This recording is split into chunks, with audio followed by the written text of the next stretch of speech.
नमस्कार मित्रांनो, सकाळचे वाजताय 7 आणि आज तुम्हाला आपल्या शेतीचं आपलं वातावरण दाखवायचं होतं आणि कोंबड्या दाखवायच्या बघा किती मस्त चरताय आणि मोकळ्या सोडलेल्या आपण शेतामध्ये कोंबड्या. हे बघा दिसत असेल तुम्हाला, असे मोकळ्या चरताय कोंबड्या शेतामध्ये. आणि हा आहे आपला मोसंबीचा बाग आणि खाली लावलेली आपण अद्रक बाग बघू शकता तुम्ही, किती मस्त झालेला आहे आपला. याच बागामध्ये आपण जे मित्रांनो संपूर्ण कुक्कुटपालन करणार आहे, पण अजून सध्या थोडा वेळ आहे. खालची जेव्हा आपले पीक बंद होईल, म्हणजे आपण ही जी अद्रक लावलेली आहे जेव्हा पीक आपण बंद करू तेव्हा आपण संपूर्ण कुक्कुटपालन करणार आहे. तोपर्यंत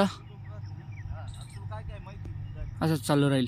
व्हिडिओ कसे वाटता कशा नक्की सांगत चला मित्रांनो. आवडत असेल लाईक करा, कमेंट करा, सबस्क्राईब नक्की करा. धन्यवाद.